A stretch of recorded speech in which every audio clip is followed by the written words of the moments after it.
Hello friends, welcome to our channel. இன்றைக்கி நம்ம என்ன பார்க்க போகிறோம் அப்படின்னு பார்த்தீங்கன்னா, டிஎன்பிஎஸ்சி குரூப் 2 அண்ட் 2A உண்டான மோஸ்ட் இம்பார்ட்டன்ட் அண்ட் ப்ரீவியஸ் கொஸ்டின்ஸை பற்றி தான் நம்ம பார்க்க போகிறோம். டைட்டில் வந்து பார்த்தீங்கன்னா ஜாகிரஃபியில், அதாவது ரிப்பீட்டடாக அடிக்கடி கேட்ட கொஸ்டின்ஸ் தான் நம்ம பார்க்க போகிறோம். ஃப்ரெண்ட்ஸ், உங்களுக்கு யாருக்காவது பிடிஎஃப் வேணும் அப்படின்னா கீழே டிஸ்கிரிப்ஷனில் என்னோடய வாட்ஸ்அப் நம்பர் கொடுக்குறேன். நாங்கள் வந்து புக்லெட்டாகவும் உங்களுக்கு வந்து தனித்தனி சப்ஜெக்ட் வைஸ் வந்து நாங்கள் பண்ணி கொடுத்துட்டு இருக்கோம். யாருக்காவது வேணும் அப்படின்னா நீங்கள் கீழே டிஸ்கிரிப்ஷனில் தெரியிற வாட்ஸ்அப் நம்பரை நீங்கள் வந்து வாட்ஸ்அப்பில் டீட்டெயில்ஸ் கேட்டு தெரிஞ்சுக்கலாம். இதில் வந்து பார்த்தீங்க அப்படின்னா most repeated and important questions தான் நான் அப்லோட் பண்ணிகிட்டு இருக்கேன். பார்க்காதவங்க இது போல் மேலும் நிறைய தகவல்கள் வந்து நாங்கள் நம்ம சேனலில் அப்லோட் பண்ணியிருக்கோம். பார்க்காதவங்க நம்ம சேனல் வந்து சப்ஸ்கிரைப் பண்ணி பாருங்கள். இப்போ பாருங்கள், ஃபஸ்ட் கொஸ்டின் பாருங்கள். இந்தியாவின் நடுவே செல்லும் மிக முக்கிய தீர்க்க கோடி டேஷ் அப்படின்னு கேட்குறாங்க. இது வந்து உங்களுக்கு உண்டான கொஸ்டின். ஸோ மறக்காமல் இதுக்கு என்ன ஆன்சர் அப்படின்னு கீழே கமெண்ட் செக்ஷனில் கமெண்ட் பண்ணுங்கள். ஓகேங்களா? அதுக்குண்டான கொஸ்டினுக்கு உண்டான ஆன்சர் என்ன அப்படிங்கிறது எனக்கு மறக்காமல் சொல்லுங்கள் ஃப்ரெண்ட்ஸ். ஓகேங்களா? நெக்ஸ்ட் கொஸ்டின் பாருங்கள். சூரியனுக்கும் புவிக்கும் இடையே உள்ள சராசரி தொலைவு எவ்வாறு அழைக்கப்படுகிறது அப்படின்னு கேட்குறாங்க. சூரியனுக்கும் புவிக்கும் இடையே உள்ள சராசரி தொலைவு எவ்வாறு அழைக்கப்படுகிறது அப்படின்னு பார்த்தீங்கன்னா வானியல் அலகு. அதை வந்து எப்படி சொல்கிறாங்க அப்படின்னு பார்த்தீங்கன்னா 150 மில்லியன் கிலோமீட்டர் அப்படின்னு சொல்லப்படுறாங்க. வானியல் அலகு 150 மில்லியன் கிலோமீட்டர் அப்படின்னு சொல்லப்படுறாங்க. அடுத்த கொஸ்டின் பாருங்கள். இந்தியாவின் இரண்டாவது முக்கிய உணவு பயிர் எது அப்படின்னு கேட்குறாங்க. இது மோஸ்ட் இம்பார்ட்டன்ட் கொஸ்டின். முக்கிய உணவு இதுன்னு பார்த்தீங்கன்னா கோதுமை. இது வந்து ரெண்டாவது. ஃபஸ்ட்டு இருந்தது எது அப்படின்னு பார்த்தீங்கன்னா ஆதி காலத்தில் வந்து இருந்தது எது அப்படின்னு பார்த்தீங்கன்னா நெல் தான் முக்கிய உணவாக இருந்திருக்குது. அடுத்தது பாருங்க, எந்த மண்ணில் இரும்பு ஆக்சைடு அதிகம் காணப்படுகிறது அப்படின்னு கேட்குறாங்க. எந்த மண்ணில் இரும்பு ஆக்சைடு அதிகம் காணப்படுகிறது அப்படின்னு பார்த்தீங்கன்னா செம்மண். ஆன்சர் வந்து செம்மண். ஃபிஃப்த் கொஸ்டின் பாருங்க. இந்தியாவின் பாலைவனத்தின் நகை என அழைக்கப்படுவது எது அப்படின்னு கேட்குறாங்க. ஜெய்சால்மர். ஆன்சர் ஜெய்சால்மர்.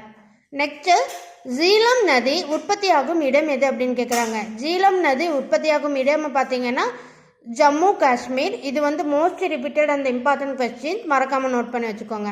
அடுத்தது, ஏரிகளின் நகரம் என அழைக்கப்படும் இடம் எது அப்படின்னு கேட்குறாங்க. ஏரிகளின் நகரம் என அழைக்கப்படும் இடம் பார்த்தீங்கன்னா உதய்பூர். ஓகேங்களா? ஆன்சர் வந்து உதய்பூர். இதுவும் வந்து மோஸ்ட் இம்பார்ட்டன்ட் கொஸ்டின். மறக்காமல் நோட் பண்ணிக்கோங்க. அடுத்தது பாருங்கள், எட்டாவது கொஸ்டின். இளஞ்சிவப்பு நகரம் என அழைக்கப்படுவது எது அப்படின்னு கேட்குறாங்க. இளஞ்சிவப்பு நகரம் அப்படின்னாலே நம்மளுக்கு வந்து ஞாபகம் வச்சுக்க வேண்டியது ஜெய்ப்பூர். ஆன்சர் வந்து ஜெய்ப்பூர். அடுத்தது, நீல நகரம் என அழைக்கப்படுவது எது அப்படின்னு கேட்குறாங்க. நீல நகரம் அப்படிங்கிறது வந்து ஜோத்பூர் அப்படின்னு சொல்லப்படுறாங்க. ஆன்சர் வந்து ஜோத்பூர். ரொம்ப இம்பார்ட்டண்டான கொஸ்டின். ஓகேங்களா? மறக்காமல் நோட் பண்ணி வச்சுக்கோங்க. இது வந்து இப்போ வரைக்கும் கேட்ட ஒரு இம்பார்ட்டன்ட் கொஸ்டின். அடுத்தது, இந்தியாவின் மிக உயரமான மலை எது அப்படின்னு கேட்குறாங்க. உயரமான மலை அப்படின்னாலே கஞ்சன் மலை. ஆன்சர் வந்து கஞ்சன் மலை. இதுவும் வந்து மோஸ்ட் இம்பார்ட்டன்ட் ரிப்பீட்டட் கொஸ்டின் தான். இதில் வந்து பார்த்தீங்க அப்படிங்கன்னா மீட்டர் கணக்கு அப்படின்னு பார்த்தீங்கன்னா 8586 மீட்டர் இருக்குது. இது வந்து பார்த்தீங்க அப்படின்னா உலகிலேயே வந்து 3வது உயரமான மலை அப்படின்னு சொல்லப்படுறாங்க. 3வது உயரமான மலை அப்படின்னு சொல்லப்படுறாங்க. இது வந்து மோஸ்ட் இம்பார்ட்டன்ட் கொஸ்டின். மறக்காமல் நோட் பண்ணி வச்சுக்கோங்க. அடுத்தது, உலகின் மிக உயரமான மலை எது அப்படின்னு கேட்குறாங்க. உலகிலேயே ரொம்ப உயரமான மலை அப்படின்னு பார்த்தீங்கன்னா எவரெஸ்ட் தான். இது வந்து மீட்டர் கணக்கில் பார்க்கும்போது 8848 மீட்டர் அப்படின்னு சொல்லப்படுறாங்க. இது எந்த இடத்துல இருக்குது அப்படின்னு பார்த்தீங்கன்னா நேபாளம் அப்படிங்கிற இடத்துல வந்து மென்ஷன் பண்ணி சொல்லியிருக்காங்க. இது 1 மார்க்கில் வந்து மாற்றி கேட்கலாம். ஸோ மறக்காமல் நோட் பண்ணி வச்சுக்கோங்க. இதனுடைய மீட்டர் நீளம் எவ்வளோ அப்படின்னு பார்த்தீங்கன்னா 8614 மீட்டர் வந்து கொண்டு இருக்குது. ஓகேங்களா? இது வந்து மோஸ்ட் இம்பார்ட்டன்ட் கொஸ்டின். மறக்காமல் நோட் பண்ணி வச்சுக்கோங்க. அடுத்தது பார்க்கலாம். அடுத்தது பாருங்கள். ஆறுகளின் மூலம் உருவாகும் மண் எது அப்படின்னு கேட்டிருக்காங்க. வண்டல் மண். இது வந்து எங்கே கிடைக்கும் அப்படின்னு பார்த்தீங்கன்னா பாங்கார் அப்படிங்கிறது வந்து பழைய வண்டல் படிவுகள் அப்படின்னு சொல்லப்படுறாங்க. ஓகேங்களா? இது வந்து மொத்தம் 2 வகை இருக்குது. காதர் அப்படின்னா புதிய வண்டல் மண், பாங்கார் அப்படின்னா பழைய வண்டல் மண். ஓகேங்களா?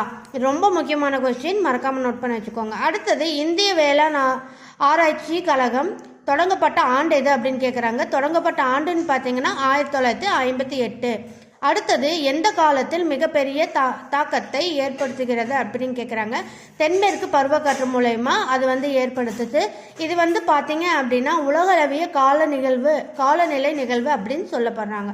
உலகளவிய காலநிலை நிகழ்வு அப்படின்னு சொல்லப்படுறாங்க. அடுத்தது வந்து பாருங்கள், நிலவு பற்றி ஆராய்வதற்காக சந்திராயன் 1 எப்பொழுது விண்ணில் செலுத்தப்பட்டது அப்படின்னு கேட்குறாங்க. ரொம்ப ரொம்ப முக்கியமான கொஸ்டின். 2008 வந்து சந்திராயன் மூலம் 2008 வந்து கொண்டு வரப்பட்டாங்க. அடுத்தது வந்து பாருங்க, உலக அளவில் இந்தியா பரப்பளவு எத்தனையாவது பெரிய நாடாக உள்ளது அப்படின்னு கேட்குறாங்க. உலக அளவில் இந்திய பரப்பளவு எத்தனையாவது பெரிய நாடாக உள்ளது அப்படின்னு பார்த்தீங்கன்னா 7வது. இதில் வந்து பார்த்தீங்க அப்படின்னா ஆசிய கண்டம் இந்தியா 2வது பெரிய நாடு அப்படின்னு சொல்லப்படுறாங்க. ஆசிய கண்டம் இந்தியா வந்து 2வது நாடு அப்படின்னு வந்து சொல்லப்படுறாங்க. அடுத்தது வந்து பாருங்க, உலகில் பெரும் மருந்தகம் என அழைக்கப்படும் காடுகள் எது அப்படின்னு கேட்குறாங்க. காடு அப்படின்னாலே வெப்பமண்டல மலைக்காடுகள் தான். ஸோ அது வந்து பார்த்தீங்க அப்படின்னா 25% வந்து மூலிகை தாவரங்கள் கிடைக்குது அப்படின்னு சொல்லப்படுறாங்க. மூலிகையான பொருட்கள் வந்து அந்த காடுகளில் தான் கிடைக்கப்படுது அப்படின்னு சொல்கிறாங்க. எங்கே அப்படின்னு பார்த்தீங்கன்னா வெப்பமண்டல மலைக்காடுகளில். அடுத்தது வந்து பாருங்க, இந்தியாவின் மத்திய தீர்க்க ரேகையானது எந்த நகரம் வழியாக செல்கிறது அப்படின்னு கேட்குறாங்க. அலகாபாத். இது வந்து என்ன இதாக சொல்லப்படுறாங்க அப்படின்னு பார்த்தீங்கன்னா மிர்சாப்பூர் அப்படிங்கிற ஊர்லேருந்து கிடைக்கப்படுது அப்படின்னு சொல்லப்படுறாங்க. ரொம்ப இம்பார்ட்டன்ட் கொஸ்டின், மறக்காமல் நோட் பண்ணிக்கோங்க. அடுத்தது பாருங்கள், இந்தியாவின் மத்திய தீர்க்க ரேகை கீழ்கண்டவற்றுள் எது அப்படின்னு கேட்குறாங்க. மத்திய தீர்க்க ரேகை அப்படிங்கிறதே வந்து கிழக்கு தீர்க்க ரேகை அப்படின்னு தான் சொல்லுவாங்க. இது வந்து டிகிரி செல்சியஸில் வந்து பார்த்திங்கன்னா 82 டிகிரியாகவும் 30 செல்சியஸாகவும் காமிக்கப்படுறாங்க. இது வந்து பார்த்தீங்க அப்படின்னா இந்திய திட்ட ரேகம் என்றும் சொல்லப்படுறாங்க. இந்திய திட்ட ரேகை எனவும் சொல்லப்படுறாங்க. அடுத்த கொஸ்டின் பாருங்கள், இந்திய திட்ட நேரமானது கிரெவின்ஸ் நேரத்தை விட எவ்வளவு நேரம் முன்னதாக உள்ளது அப்படின்னு கேட்குறாங்க. அதாவது கிரெவின்ஸ் நேரத்தை விட இது எவ்வளவு முன்னதாக இருக்குது அப்படின்னு பார்த்தீங்கன்னா 5 மணி நேரமும் 30 நிமிடமும் கொண்டுள்ளது. அடுத்தது வந்து பாருங்கள், உலகின் கூரை என அழைக்கப்படுவது எது அப்படின்னு கேட்குறாங்க. கூரை அப்படின்னு அழைக்கப்படுறது எது அப்படின்னு பார்த்தீங்கன்னா பாமிர் முடிச்சு. ஆன்சர் வந்து பாமிர் முடிச்சு. அடுத்த கொஸ்டின் பாருங்கள் ஃப்ரெண்ட்ஸ். அடுத்தது இது வந்து பார்த்தீங்க அப்படின்னா இமயமலை பாமிர் முடிச்சில் இருந்து கீழ் நோக்கி வில் போன்ற வடிவத்தில் அமைந்துள்ளது அப்படின்னு சொல்கிறாங்க. இந்த கூரை எந்த வடிவத்தில் அமைச்சிருக்கு அப்படின்னு பார்த்தீங்கன்னா இந்த பாமிர் முடிச்சு வந்து எந்த இதில் அமைச்சிருக்கு பார்த்தீங்கன்னா இமயமலை பாமிர் முடிச்சில் வந்து இருந்து கீழ் நோக்கி வில் போன்ற வடிவத்தில் இருக்கும் அப்படின்னு சொல்லப்படுறாங்க. அடுத்தது பாருங்கள், சுந்தர்வர் டேலா இவ்வாறு காணப்படுகிறது அப்படின்னு பார்த்தீங்கன்னா முக்கோண வடிவத்தில் வந்து நிலப்பகுதியில் வந்து காணப்படுது. ஆறுகளில் வந்து பார்த்தீங்கன்னா கங்கை மற்றும் பிரம்மபுத்திர ஆறுகள் முகந்து வாரத்தில் அமைந்துள்ளது அப்படின்னு சொல்லப்படுறாங்க. அடுத்தது வந்து பார்த்தீங்கன்னா வண்டல் சமவெளியில் வந்து உயர் நிலப்பகுதிகள் வந்து சார்ஸ் அப்படிங்கிறவரால் கட்டப்பட்டது. அடுத்தது பார்த்தீங்கன்னா சதுர்த்தி நிலப்பகுதி அப்படிங்கிறவரில் பில்ஸ் அப்படிங்கிறவர் மூலயமா இது வந்து கீழ் நோக்கி வந்தது. அடுத்தது வந்து பாருங்க, அடுத்த கொஸ்டின், கீழ்கண்டவற்றுள் எது மாங்க்ரோவ் காடுகள் என அழைக்கப்படுகிறது? ரொம்ப ரொம்ப முக்கியமான கொஸ்டின், மறக்காமல் நோட் பண்ணி வச்சுக்கோங்க. அது பார்த்தீங்கன்னா அலையடுத்து காடுகள் அப்படின்னு சொல்லப்படுறாங்க. இதை வந்து இன்னொன்று மேலும் இதை வந்து எப்படி சொல்லப்படுறாங்க அப்படின்னு பார்த்தீங்கன்னா சதுப்பு நில காடுகள் மற்றும் டெல்டா காடுகள் அப்படின்னு சொல்லப்படுறாங்க. சதுப்பு நில காடுகள் மற்றும் டெல்டா காடுகள்னு சொல்லப்படுறாங்க. அடுத்து வந்து பாருங்க, இந்தியாவிலேயே மிக பழமையான மடிப்பு மலைத்தொடர் எது அப்படின்னு கேட்குறாங்க. ஆரவல்லி மலைத்தொடர் அப்படிங்கிறதா ரொம்ப முக்கியமான ஒரு கொஸ்டின், மறக்காமல் நோட் பண்ணிக்கோங்க. அடுத்தது சாம்பார் ஏரி எங்கே அமைந்துள்ளது அப்படின்னு கேட்குறாங்க. ராஜஸ்தானில் வந்து இருக்குது. இதை வந்து எப்படி சொல்கிறாங்க அப்படின்னா பல உப்பு ஏரிகள் இங்கு காணப்படுகிறது அப்படின்னு கேட்குறாங்க. அது எந்த ஏரி அப்படின்னு பார்த்தீங்கன்னா புஷ்பா ஏரி. எங்கேன்னு பார்த்தீங்கன்னா புஷ்கர் ஏரி. அடுத்தது தீபகற்ப பீடபூமியை இரு பெரும் பகுதிகளாக பிரிக்கும் ஆறு எது அப்படின்னு கேட்குறாங்க. தீபகற்ப பீடபூமியை இரு பெரும் பகுதிகளாக பிரிக்கும் நாடுகள் எது அப்படின்னு பார்த்தீங்கன்னா நர்மதை. ஆன்சர் நர்மதை. இது வந்து மோஸ்ட் ரிப்பீட்டட் கொஸ்டின், மறக்காமல் நோட் பண்ணி வச்சுக்கோங்க. அடுத்தது வந்து பாருங்கள், கீழ்கண்டவற்றுள் எது கிழக்கு நோக்கி பாயும் ஆறுகள் தவறானது எது அப்படின்னு கேட்குறாங்க. இது மோஸ்ட் இம்பார்ட்டன்ட் கொஸ்டின் ஃப்ரெண்ட்ஸ், மறக்காமல் நோட் பண்ணி வச்சுக்கோங்க. தபதி. ஆன்சர் வந்து தபதி. இது எந்த பகுதியை சார்ந்தது அப்படின்னு பார்த்தீங்கன்னா வங்காள விரிகுடாவில் கலக்குது அப்படின்னு சொல்கிறாங்க. வங்காள விரிகுடாவில் நோக்கி கலக்கப்படுகிறது அப்படிங்கிறவங்க சொல்கிறாங்க. அடுத்தது வந்து பாருங்க, கீழ்கண்டவற்றுள் எது மேற்கு நோக்கி பாயும் ஆறுகள் அப்படின்னு சொல்லிட்டு அதில் எது தவறானது அப்படின்னு கேட்குறாங்க. இது வந்து மகாநதி. மகாநதியிலிருந்து அரபிக்கடலில் வந்து கலக்குது. மகாநதியிலிருந்து அரபிக்கடல் நாடுகளில் வந்து கலக்கப்படுகிறது. அடுத்த கொஸ்டின் பாருங்க, கிழக்கு நோக்கி பாயும் ஆறுகள் அப்படின்னு கேட்பாங்க ஃப்ரெண்ட்ஸ். இது வந்து ரொம்ப இம்பார்ட்டண்டான கொஸ்டின்ஸு. ஸோ இதில் இருக்க கொஸ்டின்ஸ் எல்லாமே இப்போ சொன்னது எல்லாமே ரொம்ப மோஸ்ட் ப்ரீவியஸ் கொஸ்டின்ஸ் தான். ஸோ மறக்காமல் நோட் பண்ணி வச்சுக்கோங்க. நம்ம சேனல் இதை ஃபஸ்ட் டைம் பார்க்குறீங்க அப்படின்னா மறக்காமல் சப்ஸ்கிரைப் பண்ணிக்கோங்க. அப்போ தான் நான் போடுற வீடியோ உங்களுக்கு நோட்டிஃபிகேஷன் வரும். இப்போ வாங்க இது என்னென்ன அப்படின்னு ஒன் பை ஒன் பார்க்கலாம். கிழக்கு நோக்கி பாயும் ஆறுகள் அப்படின்னு பார்த்தீங்கன்னா கோதாவரி, காவேரி, மகாநதி, கிருஷ்ணா, கங்கை, பிரம்மபுத்திரா. இது எல்லாமே வந்து பார்த்தீங்க அப்படின்னா கிழக்கு நோக்கி பாயும் ஆறுகள்.